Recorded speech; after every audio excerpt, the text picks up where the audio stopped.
Hello friends, welcome to my YouTube channel GK quiz में आप सभी का बहुत बहुत स्वागत है। ठीक है फ्रेंड्स, एक बार फिर मैं आपके सामने उपस्थित हो गया हूं। आज बात करने वाले हैं करंट अफेयर्स की बात करेंगे फ्रेंड्स। जो लास्ट 9 मंथ के जितने भी करंट अफेयर्स बनते हैं उनको मैं इस वीडियो में कवर करूंगा फ्रेंड्स। पूरे डिटेल के साथ मैं इस वीडियो में कवर करने वाला हूं। तो वीडियो को चलिए शुरू कर लेते हैं, लेकिन उसके पहले यदि आप मेरे चैनल पर नए होंगे फ्रेंड्स तो चैनल को सब्सक्राइब करते हुए बेल आइकन दबाना मत भूलिएगा, ताकि जो भी मैं वीडियो अपलोड करूँ उसका नोटिफिकेशन आपके पास पहुँच सके। ठीक है, यदि आपको PDF चाहिएगा तो आप हमारे डिस्क्रिप्शन में जाके टेलीग्राम चैनल को ज्वाइन कर लीजिएगा, वहाँ से आपको PDF मिल जाएगा। तो चलिए शुरू करते हैं पहले क्वेश्चन से। पहला क्वेश्चन है आपके सामने, पहला क्वेश्चन कह रहा है कि 18वें G20 शिखर सम्मेलन 2023 का आयोजन कहाँ किया गया है। तो 18वें G20 शिखर सम्मेलन 2023 के आयोजन की बात करें, वैसे तो भारत के लगभग 50 शहरों में इसका आयोजन किया गया है, लेकिन अगर शिखर सम्मेलन आयोजन पूछ लिया जाए तो आपको क्या बताना होगा, नई दिल्ली के अंदर बताना होगा। यानी इस क्वेश्चन का विकल्प नंबर बी बिल्कुल सही हो जाएगा। और देश में कहाँ बताएंगे फ्रेंड्स, तो भारत। ठीक है, उम्मीद करते हैं इतना आप अच्छी तरह से समझ पाए होंगे। डिटेल में बात करते हैं। बात आती है G20 समिट 2023 की, तो इस बार का 18वां संस्करण आयोजित किया गया था और इसका आयोजन भारत मंडपम नई दिल्ली में किया गया था। इस बार की थीम वसुधैव कुटुंबकम, या कह सकते हैं एक पृथ्वी एक कुटुंब और एक भविष्य, या कह सकते हैं one earth one family one future इस बार की थीम रही है। इसका लोगो है खिलता हुआ कमल, जो कि भारत के राष्ट्रध्वज से प्रेरित है। अध्यक्षता की बात करें तो अध्यक्षता किया था खुद प्रधानमंत्री नरेंद्र मोदी ने इसकी अध्यक्षता की थी, और भारत की तरफ से G20 का शेरपा नियुक्त किया गया था अमिताभ कांत को। तो सीधा सीधा आपसे प्रश्न पूछ लिया जाता है कि G20 का शेरपा किसे नियुक्त किया गया था, तो अमिताभ कांत को। ठीक है, वहीं G20 शिखर सम्मेलन 2024 की बात करें तो ये ब्राज़ील में आयोजित होगा। 19वां संस्करण का आयोजित होगा, तो ब्राज़ील के अंदर आयोजित होगा। वहीं G20 शिखर सम्मेलन 2022 की बात करें फ्रेंड्स, तो 2022 का कहाँ आयोजित हुआ था, इंडोनेशिया के अंदर हुआ था। 17वां संस्करण आयोजित हुआ था। 2023 वाला यानी 18वां संस्करण कहाँ आयोजित हुआ है, भारत के अंदर हुआ है। वही 2025 वाला पूछ लिया जाए फ्रेंड्स, 20वां संस्करण। ठीक है, 2025 का 20वां संस्करण कहाँ आयोजित होगा, तो इसका भी घोषणा हो गया है, ये आयोजित होगा दक्षिण अफ्रीका के अंदर। इसको भी आप याद रखिएगा। ठीक है फ्रेंड्स, चलिए बात करते हैं अगले क्वेश्चन की। अगला क्वेश्चन है G20 शिखर सम्मेलन 2023 में किस देश या संघ को G20 का 21वां अस्थायी सदस्य बनाया गया है। देखिए फ्रेंड्स, अब ये G20 न रह के अब क्या हो गया, ये G21 हो गया है। ठीक है, G20 न होकर G21 हो गया, क्योंकि इसमें भारत की अध्यक्षता में अफ्रीकी संघ को शामिल किया गया है, यानी अफ्रीकी यूनियन को शामिल किया गया है। तो अब G20 न होकर के कितना हो जाएगा फ्रेंड्स, तो G21 हो जाएगा। डिटेल में बात करते हैं। बात आती है अफ्रीकी संघ की, तो अफ्रीकी संघ में कुल 55 देश है फ्रेंड्स, जिसकी स्थापना हुई थी 2002 में, और इसका मुख्यालय अदीस अबाबा इथोपिया के अंदर इसका मुख्यालय है। और वर्तमान में जो अफ्रीकन यूनियन के जो अध्यक्ष हैं फ्रेंड्स, वो हैं अजाली असोमौनी। इसको भी आप याद रखिएगा, अजाली असोमौनी। अगला क्वेश्चन है, दुनिया का सबसे ऊंची नटराज प्रतिमा कहाँ स्थापित की गई है। तो दुनिया की सबसे ऊंची नटराज की प्रतिमा नई दिल्ली के अंदर स्थापित किया गया है। यानी इस क्वेश्चन का विकल्प नंबर बी बिल्कुल सही हो जाएगा। जो भारत मंडपम भवन है फ्रेंड्स, उसी के बाहर इन नटराज की दुनिया के सबसे ऊंची प्रतिमा को स्थापित किया गया है, और ये अष्ट धातु से बनी प्रतिमा है। डिटेल में बात करते हैं। दुनिया की सबसे ऊंची नटराज की प्रतिमा प्रगति मैदान भारत मंडपम के सामने नई दिल्ली में स्थापित की गई है। इसकी ऊंचाई है 27 फीट, इसकी चौड़ाई है 21 फीट, और वजन लगभग कुल 18 टन है। यह अष्ट धातुओं से मिलकर बना हुआ है, जिसमें तांबा, जस्ता, सीसा, टीन, चांदी, सोना, पारा और लोहा के मिश्रण से इसको बनाया गया है। इसे तमिलनाडु के तंजावुर जिले के स्वामी मलाई के कुशल कारीगरों ने तैयार किया है। अगले क्वेश्चन की तरफ बढ़ते हैं। अगला क्वेश्चन है, सैन्य गठबंधन नाटो का 31वां सदस्य देश कौन बना है। तो फ्रेंड्स, सैन्य गठबंधन नाटो का 31वां सदस्य 2023 में बन गया है फिनलैंड। यानी इस क्वेश्चन का विकल्प नंबर डी बिल्कुल सही हो जाएगा। फिनलैंड बन गया है नाटो का 31वां सदस्य देश। ठीक है, बात कर लेते हैं अगले क्वेश्चन की। अगला क्वेश्चन है, ब्रिक्स शिखर सम्मेलन 2023 की मेजबानी किस देश ने की है। तो इस बार का ब्रिक्स शिखर सम्मेलन जो मेजबानी किया है फ्रेंड्स, वो किया है दक्षिण अफ्रीका ने। यानी इस क्वेश्चन का विकल्प नंबर डी बिल्कुल सही हो जाएगा। जोहान्सबर्ग दक्षिण अफ्रीका के अंदर आयोजित किया गया है ब्रिक्स शिखर सम्मेलन 2023। ठीक है, आगे बढ़ते हैं। बात आती है ब्रिक्स सम्मेलन की, तो इस बार का जो संस्करण था वो 15वां संस्करण आयोजित किया गया था। इसका आयोजन जोहान्सबर्ग दक्षिण अफ्रीका में किया गया था। ये 22 से 24 अगस्त 2023 के बीच इसका आयोजन किया गया था। इस सम्मेलन में भारत की ओर से प्रधानमंत्री नरेंद्र मोदी जी शामिल हुए थे। और अगर वर्तमान में सदस्य देशों की बात पूछ लिया जाए ब्रिक्स में, तो कुल कितनी है फ्रेंड्स, तो 5 सदस्य देश हैं। जैसे कौन कौन, B for Brazil, R for Russia, I for India, C for China और एस फॉर साउथ अफ्रीका। तो यानी इसमें कुछ वर्तमान में कुल कितने देश हैं, तो 5 देश हैं। और ये देश फ्रेंड्स बारी बारी करके अध्यक्षता करते हैं। ठीक है, तो ब्राजील, रूस, भारत, चीन और दक्षिण अफ्रीका इसके सदस्य देश हैं। ठीक है, वहीं 14वें ब्रिक्स शिखर सम्मेलन 2022 की बात करें, कहाँ आयोजित किया गया था, तो चीन के अंदर आयोजित किया गया था 14वां ब्रिक्स शिखर सम्मेलन।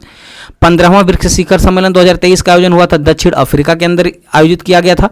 वहीं 16वें ब्रिक्स शिखर सम्मेलन 2024 की बात किया जाए फ्रेंड्स, तो वो रूस, ठीक है ना, रूस में आयोजित किया जाएगा। हालांकि इस बार का नंबर किसका था, ब्राजील का नंबर था, लेकिन ब्राजील ने इस सम्मेलन को करने से मना कर दिया। तो अब किसका नंबर आएगा, रूस का। ठीक है, यानी 16वां ब्रिक्स शिखर सम्मेलन 2024 का आयोजन रूस के द्वारा किया जाएगा। आगे बढ़ते हैं फ्रेंड्स अगले क्वेश्चन की तरफ। अगला क्वेश्चन है 15वें ब्रिक्स समिट 2023 में ब्रिक्स के विस्तार का फैसला हुआ है। इसके अनुसार कितने नए देशों को ब्रिक्स में शामिल किया जाएगा, तो कुल 6 नए देशों को ब्रिक्स के अंदर शामिल किया जाएगा। ठीक है, इसके पहले 5 देश थे कि फ्रेंड्स, कौन कौन से, ब्राजील, रसिया, इंडिया, चाइना और साउथ अफ्रीका, 5 देश थे। लेकिन इसमें 6 देश जो है वो शामिल हो गए हैं। 1 जनवरी 2024 से ये प्रभावी होंगे, जिसमें Argentina, Egypt, Ethiopia, Iran, Saudi Arabia, United Arab अमीरात, यानी इन 6 देशों को शामिल किया जाएगा। ठीक है, डिटेल में बात करते हैं। 1 जनवरी 2024 से ब्रिक्स में 6 नए सदस्य देश शामिल होंगे, जिसमें से अर्जेंटीना है, सऊदी अरब है, यूएई है, मिस्र है, इथोपिया है और ईरान है। ठीक है, ब्रिक्स में वर्तमान में कुल कितने देश हैं, तो 5 देश हैं। जब 2024 में अगर ये शामिल हो जाएंगे फ्रेंड्स, तो यानी प्रभावी हो जाएंगे, तो कुल ब्रिक्स में देशों की संख्या कितनी हो जाएगी, तो 11 हो जाएगी। इसको भी आप याद रखिएगा। अगला क्वेश्चन है संघाई सहयोग संगठन यानी एससीओ का 9वां अस्थायी सदस्य देश कौन बन गया है, तो संघाई जो सहयोग संगठन है फ्रेंड्स यानी एससीओ का 9वां सदस्य देश बन गया है ईरान। यानी इसके पहले कुल कितने सदस्य देश थे, 8 थे, लेकिन 9वां बन गया है, 2023 में बना है फ्रेंड्स, अभी हाल ही में ईरान बन गया है। ठीक है, एससीओ की बात करते हैं फ्रेंड्स, तो एससीओ का फुल फॉर्म होता है संघाई कोऑपरेशन ऑर्गेनाइजेशन, यानी संघाई सहयोग संगठन हिंदी में बात करें तो इसका नाम है, जिसकी स्थापना होती है सन 2001 के अंदर इसकी स्थापना होती है और मुख्यालय चीन बीजिंग के अंदर स्थित है इसका मुख्यालय। एससीओ के अस्थायी सदस्य कुल कितने हो गए हैं फ्रेंड्स, तो 9 हो गए हैं, लेकिन इसके पहले कितने थे, 8 थे। ठीक है, आप इसको कैसे याद करेंगे, तो जितने भी स्थान नाम से देश हैं फ्रेंड्स वो तो इसमें शामिल है ही। जैसे बात करें Tajikistan, Kazakhstan, Uzbekistan, Kyrgyzstan, Pakistan, इसके अलावा स्थान नामक देशों के अलावा 4 देश आपको और याद करना है, एक चाइना, दूसरा रसिया, तीसरा इंडिया और ईरान। ठीक है, ये 4 देश और याद कर लेंगे फ्रेंड्स, तो टोटल कितने देश हो गए, 9 देश हो गए। इसको आप डिटेल में याद कर सकते हैं। चलिए बात करते हैं अगले क्वेश्चन की। अगला क्वेश्चन है 200 यूनिट तक घरेलू बिजली मुफ्त में प्रदान करने के उद्देश्य से किस राज्य ने गृह ज्योति योजना शुरू किया है, तो 200 यूनिट तक घरेलू बिजली मुफ्त में प्रदान करने के लिए फ्रेंड्स गृह ज्योति योजना को जो शुरुआत किया है वो किया है फ्रेंड्स कर्नाटक राज्य ने, यानी इस क्वेश्चन का विकल्प नंबर सी बिल्कुल सही हो जाएगा। किसने किया है, कर्नाटक ने। ठीक है, नेक्स्ट क्वेश्चन की बात करते हैं। मैंग्रोव वृक्षारोपण के लिए वार्षिक कार्य योजना बनाने के लिए किस राज्य की सरकार ने राज्य में मैंग्रोव सेल की स्थापना करने की घोषणा की है, तो ये किया है फ्रेंड्स पश्चिम बंगाल ने। ठीक है ना, आप जानते हैं फ्रेंड्स पश्चिम बंगाल की जो बंगाल की खाड़ी है, बंगाल की खाड़ी में मैंग्रोव वन पाए जाते हैं, तो उससे आप रिलेट करके याद कर सकते हैं कि मैंग्रोव सेल की स्थापना कहाँ की जा रही है, तो पश्चिम बंगाल के अंदर की जा रही है। अगले क्वेश्चन की तरफ बढ़ते हैं। अगला क्वेश्चन है किस अफ्रीकी देश में सितंबर 2023 में 7.2 रिएक्टर स्केल का भूकंप आया जिससे तबाही मच गई थी, तो अभी हाल ही में आया था फ्रेंड्स मोरक्को के अंदर, यानी इस क्वेश्चन का विकल्प नंबर सी बिल्कुल सही हो जाएगा। और प्रधानमंत्री नरेंद्र मोदी ने G20 की अध्यक्षता करते हुए मोरक्को में पीड़ितों को श्रद्धांजलि देते हुए उनकी भी चर्चा किया था। अगले की बात करते हैं। अगला क्वेश्चन है आईपीएस अधिकारी अरुण कुमार सिन्हा का निधन 6 सितंबर 2023 को हो गया। वह किस सुरक्षा ग्रुप के चीफ थे, तो फ्रेंड्स ये थे एसपीजी के। ठीक है ना, यानी इस क्वेश्चन का विकल्प नंबर भी बिल्कुल सही हो जाएगा। जो अरुण सिन्हा थे फ्रेंड्स वह एसपीजी ग्रुप के आईपीएस अधिकारी थे। अगले क्वेश्चन की तरफ बढ़ते हैं। अगला क्वेश्चन है गायिका मालिनी राजू रकर का निधन 6 सितंबर 2023 को हो गया। उनकी पहचान किस शैली में गाए गए गीतों से थी, तो इस क्वेश्चन का जो विकल्प हो जाएगा फ्रेंड्स विकल्प नंबर ए बिल्कुल सही हो जाएगा, ख्याल और टप्पा। ठीक है ना, ख्याल और टप्पा से इनका संबंध था मालिनी राजूरकर का, जिनका हाल ही में 6 सितंबर 2023 को निधन हो गया है। इनकी जो शैली है फ्रेंड्स वो क्या है, ख्याल और टप्पा, इसको याद रखिएगा। अगर आपसे पूछे कि किस घराने से संबंध रखती थी फ्रेंड्स, तो ये रखती थी ग्वालियर घराने से, ठीक है ना, इसको याद रखिएगा, ग्वालियर घराने से संबंध रखती थी। आगे बात करते हैं अगली क्वेश्चन, किस कंपनी ने भारत का पहला यूपीआई एटीएम लॉन्च किया है? तो फ्रेंड्स भारत का पहला यूपीआई एटीएम लॉन्च कर दिया है हिताची पेमेंट सर्विसेज ने, ठीक है फ्रेंड्स।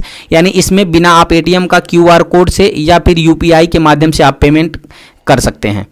अगले क्वेश्चन की तरफ बढ़ते हैं।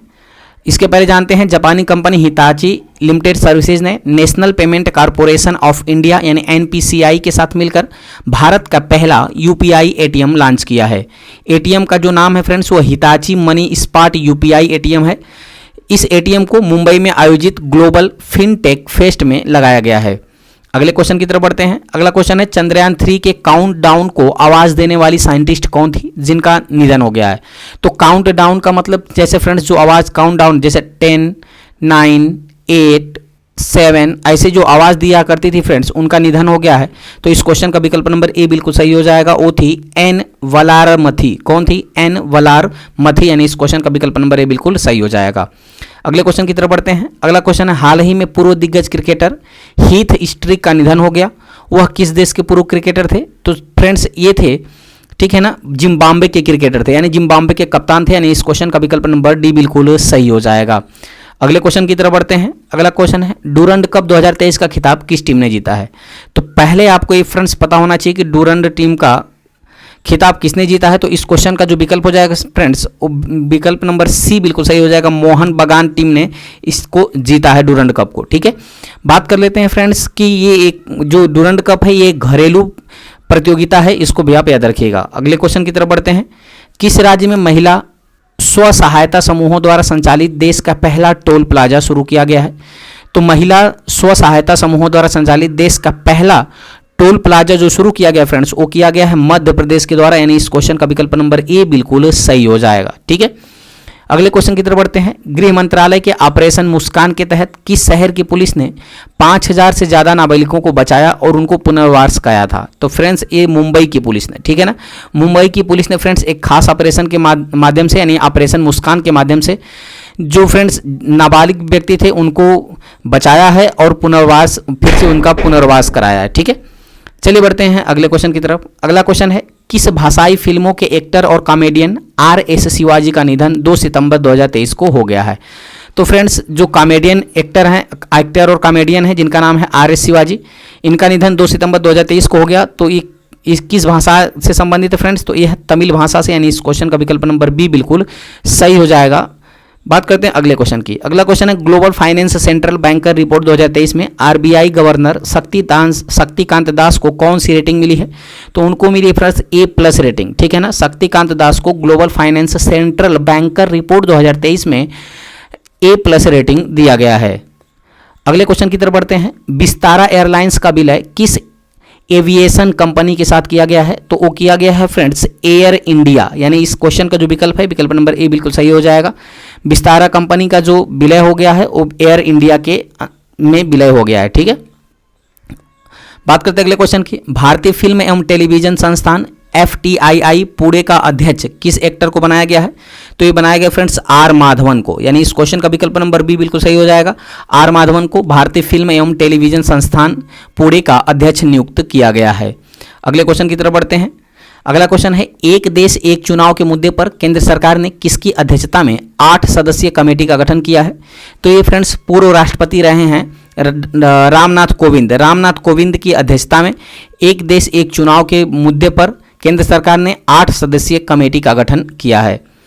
अगले क्वेश्चन की तरफ बढ़ते हैं। आदित्य L1 की प्रोजेक्ट डायरेक्टर का नाम बताएं। तो आदित्य L1 की जो प्रोजेक्ट डायरेक्टर हैं फ्रेंड्स वो कौन है? वो है निगार साजी, यानी इस क्वेश्चन का विकल्प नंबर डी बिल्कुल सही हो जाएगा। आदित्य L1 को फ्रेंड्स डिटेल में बात करते हैं। आदित्य L1 भारत का पहला सोलर मिशन है। आदित्य L1 को 2 सितंबर को सुबह 11:50 पर श्री हरिकोटा सतीश धवन स्पेस सेंटर आंध्र प्रदेश से लॉन्च किया गया है। आदित्य L1 को PSLV XL रॉकेट से लॉन्च किया गया है या PSLV C57 के नाम से भी इसको जाना जाता है। तो ये भी आपके एग्जाम में आएगा, तो इसको आप देख लीजिएगा, ठीक है।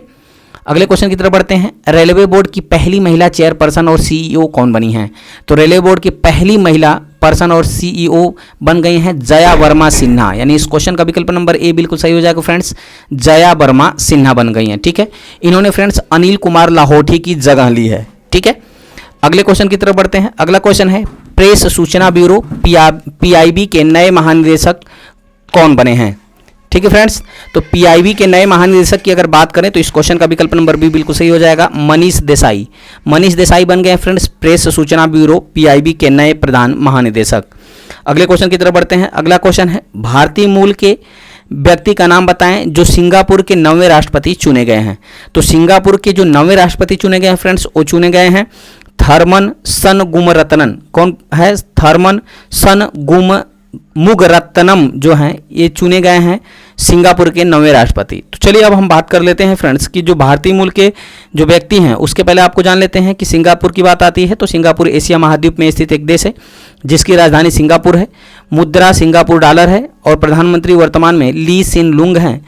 राष्ट्रपति हैं थर्मन सनमुगरत्नम, अभी हाल ही में बने हैं जो कि भारतीय मूल के हैं। ठीक है, अब बात कर लेते हैं फ्रेंड्स दुनिया के 8 देश जिनकी कमान भारतीय मूल के व्यक्तियों के पास है। तो सिंगापुर का अभी मैंने बताया थर्मन सनगुमरत्नम, और यूनाइटेड किंगडम के जो पीएम है ऋषि सुनक ये भी भारतीय मूल के हैं, इसको आप याद रखिएगा। पुर्तगाल के पीएम एंटोनियो कोस्टा ये भी भारतीय मूल के हैं। मॉरिशस के पीएम हैं प्रविंद जगन्नाथ, ये भी भारतीय मूल के हैं। सेशेल के प्रेसिडेंट हैं बाबेल राम कलावन, ये भी जो है फ्रेंड्स भारतीय मूल के हैं। चंद्रिका प्रसाद संतोखी सूरीनाम के प्रेसिडेंट हैं, जबकि गुयाना के प्रेसिडेंट इरफान अली और अमेरिकी उपराष्ट्रपति हैं कमला हैरिस। यानी ये जो 8 व्यक्ति हैं फ्रेंड्स ये भारतीय मूल के हैं जिन्होंने 8 देशों की कमान संभाली हुई है। ठीक है, तो इनमें से एक प्रश्न आपके एग्जाम में बनना जरूर संभव है फ्रेंड्स, तो इसको विशेष तौर पर याद रखिएगा। अगले क्वेश्चन की तरफ बढ़ते हैं। रेमन मैग्सेसे पुरस्कार 2023 से किस भारतीय को सम्मानित किया गया है? तो फ्रेंड्स ये रेमन मैग्सेसे पुरस्कार 4 लोगों को दिया गया है जिसमें से एकमात्र भारतीय शामिल हैं डॉक्टर रवि कन्नन आर, यानी इस क्वेश्चन का विकल्प नंबर सी बिल्कुल सही हो जाएगा। बात करते हैं रेमन मैग्सेसे पुरस्कार एशिया के व्यक्तियों एवं संस्थाओं को उनके अपने क्षेत्र में विशेष रूप से उल्लेखनीय कार्य करने के लिए प्रदान किया जाता है। यह पुरस्कार 1957 से फिलीपींस के 7वें राष्ट्रपति जिनका नाम था रेमन मैग्सेसे की स्मृति में प्रतिवर्ष प्रदान किया जाता है। यह पुरस्कार एशिया का नोबेल पुरस्कार के नाम से भी जाना जाता है।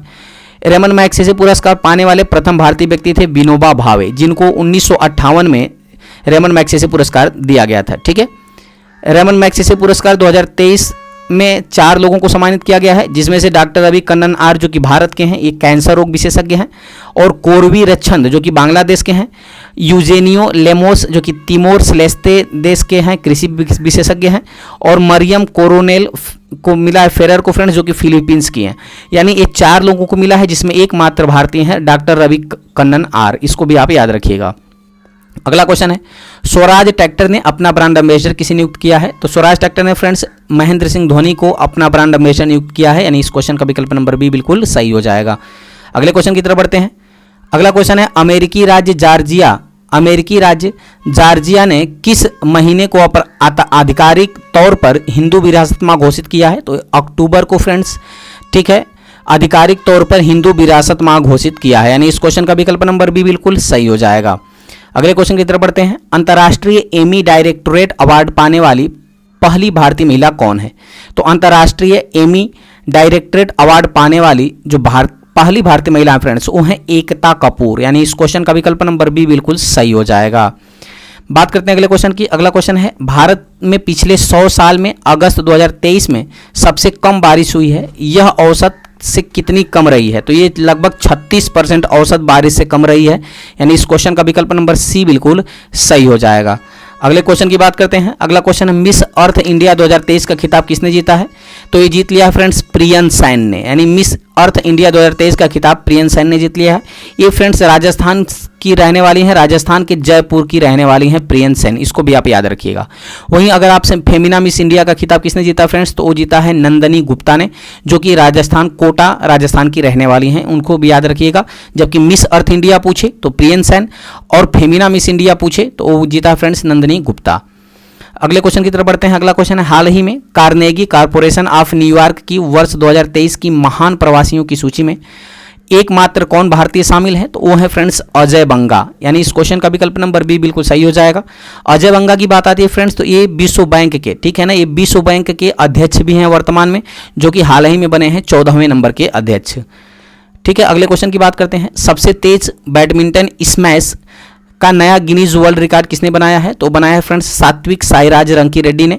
सात्विक साईराज रंकीरेड्डी ने फ्रेंड्स सबसे तेज बैडमिंटन स्मैश का एक नया रिकॉर्ड बनाया है। ठीक है, बात कर लेते हैं डिटेल में। तो भारतीय बैडमिंटन खिलाड़ी सात्विक साईराज रंकीरेड्डी ने 565 किमी प्रति घंटा की गति से सबसे तेज बैडमिंटन स्मैश का नया वर्ल्ड रिकॉर्ड बनाया है। अच्छा, स्मैश क्या होता है फ्रेंड्स, तो स्मैश जो है टेनिस में एक प्रकार का सर्विस शॉट होता है, जिसे खिलाड़ी हवा में गेंद को फेंक कर और उसे दूसरी ओर खिलाड़ी की तरफ नीचे की दिशा में हिट करता है।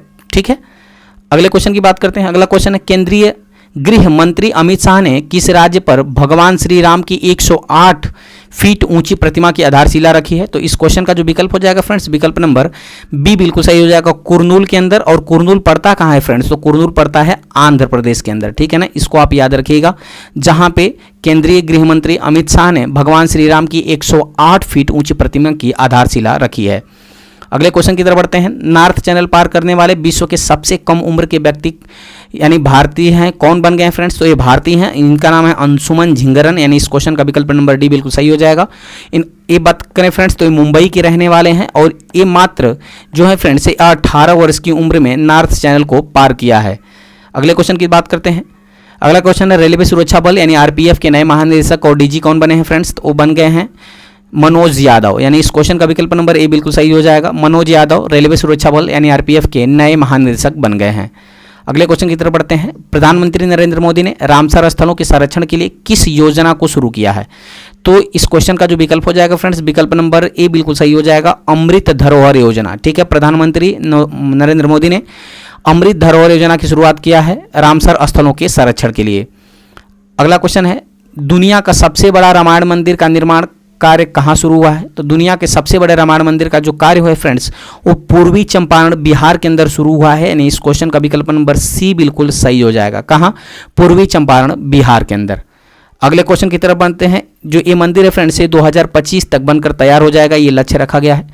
अगला क्वेश्चन है, पहली भारतीय कौन है जिन्हें सूरीनाम का सर्वोच्च नागरिक सम्मान the Grand Order of the Chain of Yellow Star से सम्मानित किया गया है, वो फ्रेंड्स है भारत की महामहिम राष्ट्रपति द्रौपदी मुर्मू को सम्मानित किया गया है, यानी इस क्वेश्चन का विकल्प नंबर ए बिल्कुल सही हो जाएगा, जिन्हें सूर्य का सर्वोच्च नागरिक सम्मान the Grand Order of Chain of Yellow Star से सम्मानित किया गया है। अगला क्वेश्चन है, सूरीनाम की बात कर लेते हैं। सूरीनाम दक्षिण अमेरिका महाद्वीप में स्थित एक देश है जिसकी राजधानी पारामारिबो है। वर्तमान में प्रेसिडेंट है चंद्रिका प्रसाद संतोखी, देखिए भारतीय मूल के हैं। और मुद्रा की बात करें तो सूरीनामी डॉलर यहाँ की मुद्रा है। अगला क्वेश्चन की बात करें, भारत के नए केंद्रीय सतर्कता आयुक्त यानी सीबीसी कौन बने हैं, तो पहले तो सीबीसी का आपको फुल फॉर्म पता होना चाहिए। सीबीसी का फुल फॉर्म होता है सेंट्रल विजिलेंस कमिश्नर, जो बन गए हैं फ्रेंड्स प्रवीण कुमार श्रीवास्तव, यानी इस क्वेश्चन का विकल्प नंबर डी बिल्कुल सही हो जाएगा। ठीक है, अगले क्वेश्चन की तरफ बढ़ते हैं। अगला क्वेश्चन है, भारतीय खुफिया एजेंसी रा के नए प्रमुख कौन बने हैं, तो भारतीय खुफिया एजेंसी रा के नए प्रमुख बन गए हैं रवि सिन्हा। ठीक है फ्रेंड्स, यानी इस क्वेश्चन का विकल्प नंबर ए बिल्कुल सही हो जाएगा। इससे रिलेटेड एक प्रश्न आपके फ्रेंड्स बीपीएससी जो अभी हाल ही में टीचर का एग्जाम हुआ है बिहार के अंदर, उसमें एक प्रश्न पूछा गया था, धर्मो रक्षति रक्षितः ये किसका आदर्श वाक्य है, तो ये है फ्रेंड्स रा का आदर्श वाक्य है, इसको आप याद रखिएगा, इससे भी आपके एग्जाम में प्रश्न बन रहा है। अगले क्वेश्चन की बात करते हैं। अगला क्वेश्चन है, एक्टर गुफी पेंटल का हाल ही में निधन हो गया है, वे टीवी सीरियल महाभारत में किसकी भूमिका में चर्चित थे, तो ये फ्रेंड्स शकुनी की भूमिका निभाते थे। ठीक है ना, यानी इस क्वेश्चन का विकल्प नंबर बी बिल्कुल सही हो जाएगा, जिनका हाल ही में निधन हो गया है, जिनका नाम है गुफी पेंटल। अगले क्वेश्चन की तरफ बढ़ते हैं। आईपीएल 2023 यानी इंडियन प्रीमियम लीग 2023 का खिताब किस टीम ने जीता है, तो वो जीता फ्रेंड्स चेन्नई सुपर किंग ने। चेन्नई सुपर किंग ने फ्रेंड्स गुजरात टाइटंस को हरा करके इस बार अपना 5वां टाइटल जीत लिया है। बात कर लेते हैं चेन्नई सुपर किंग की, तो चेन्नई सुपर किंग ने गुजरात टाइटंस को 5 विकेट से हराकर आईपीएल 2023 का खिताब जीता है 5वीं बार। चेन्नई सुपर किंग विजेता रही है जिसके कप्तान महेंद्र सिंह धोनी रहे हैं, उप विजेता गुजरात टाइटंस रही है जिसके कप्तान हार्दिक पांड्या हैं, और इसका आयोजन भारत के अंदर किया गया था और इस बार का 16वां संस्करण आयोजित किया गया था, जिसमें पर्पल कैप शुभमन गिल हुए थे फ्रेंड्स, और पर्पल कैप जो है मोहम्मद शमी को दिया गया था और ऑरेंज कैप दिया गया था शुभमन गिल को। अगले क्वेश्चन की तरफ बढ़ते हैं। नए संसद भवन का उद्घाटन किसने किया था? तो फ्रेंड्स नए संसद भवन का उद्घाटन प्रधानमंत्री जी के द्वारा किया गया था, यानी वर्तमान में प्रधानमंत्री कौन है? नरेंद्र मोदी के द्वारा नए संसद भवन का उद्घाटन किया गया था। और इसी दिन एक डाक टिकट और 75 रुपये का सिक्का भी जारी किया था प्रधानमंत्री नरेंद्र मोदी ने। डिटेल में बात करते हैं। नई संसद भवन का उद्घाटन 28 मई 2023 को पीएम नरेंद्र मोदी जी के द्वारा किया गया। पीएम नरेंद्र मोदी के साथ लोकसभा के अध्यक्ष ओम बिरला भी मौजूद थे। नई संसद भवन के उद्घाटन के समारोह में मोदी जी ने 75 रुपये के सिक्के के साथ साथ डाक टिकट भी जारी किया था एवं इस भवन को बनाने वाले श्रमिकों को सम्मानित भी किया था। नए संसद भवन की आधारशिला की बात करें तो आधारशिला खुद प्रधानमंत्री ने 10 दिसंबर 2020 को रखा था, जबकि 28 मई 2023 को इसका उद्घाटन किया गया था प्रधानमंत्री नरेंद्र मोदी के ही द्वारा। नए संसद भवन का डिजाइन तैयार किया गया था HCP डिजाइन कंपनी के द्वारा, इसको आप याद रखिएगा। और इसको बनाने वाले जो वास्तुकार थे फ्रेंड्स, उनका नाम है बिमल पटेल, इसको आप याद रखिएगा। बिमल पटेल कौन है? तो ये HCP डिजाइन फर्म के अध्यक्ष हैं जो वास्तुकार हैं, ठीक है। नए संसद भवन का निर्माण बात करें तो सेंट्रल विस्टा पुनर्विकास परियोजना के तहत किया गया था। तो आपसे सीधा प्रश्न पूछ लिया जाता है कि नए संसद भवन का निर्माण किस परियोजना के तहत किया गया था? तो सेंट्रल विस्टा पुनर्विकास परियोजना। नए संसद भवन का निर्माण टाटा प्रोजेक्ट लिमिटेड कंपनी के द्वारा किया गया है, ठीक है। उम्मीद करते हैं फ्रेंड्स इतना आपको अच्छी तरह समझ में आया होगा। चलिए अगले क्वेश्चन की तरफ बढ़ते हैं। अगला क्वेश्चन है लता दीनानाथ मंगेशकर पुरस्कार 2023 के लिए किसे चुना गया है? तो फ्रेंड्स लता दीनानाथ मंगेशकर पुरस्कार 2023 के लिए आशा भोसले को चुना गया है, यानी इस क्वेश्चन का विकल्प नंबर ए बिल्कुल सही हो जाएगा, ठीक है फ्रेंड्स। जो आशा भोसले हैं फ्रेंड्स, ये लता मंगेशकर की छोटी बहन है, ठीक है। वहीं पहले लता दीनानाथ मंगेशकर पुरस्कार 2022 की बात करें फ्रेंड्स तो ये दिया गया था प्रधानमंत्री नरेंद्र मोदी को। बात आती है लता दीनानाथ मंगेशकर पुरस्कार की, तो इसकी शुरुआत 2022 में हुई थी और पहले ही पुरस्कार जो प्रदान किया गया था फ्रेंड्स, वो प्रदान किया गया था प्रधानमंत्री नरेंद्र मोदी को। यह पुरस्कार ऐसे व्यक्ति को प्रदान किया जाता है जिसने राष्ट्र और उनके लोगों और समाज के लिए महत्वपूर्ण योगदान दिया हो। यह अवार्ड मंगेशकर परिवार और ट्रस्ट के द्वारा दिया जाता है।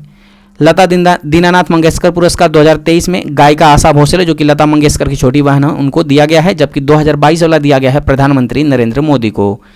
अगला क्वेश्चन है वीरता पुरस्कार पाने वाली वायुसेना की पहली महिला अधिकारी कौन बन गई हैं फ्रेंड्स? तो वो वीरता पुरस्कार पाने वाली वायुसेना की पहली महिला अधिकारी बन गई हैं फ्रेंड्स, ठीक है, दीपिका मिश्रा, यानी इस क्वेश्चन का विकल्प नंबर सी बिल्कुल सही हो जाएगा। बात करते हैं दीपिका मिश्रा, तो फ्रेंड्स राजस्थान राज्य की रहने वाली हैं, इसको आप याद रखिएगा, जिन्हें हाल ही में वीरता पुरस्कार से सम्मानित किया गया है।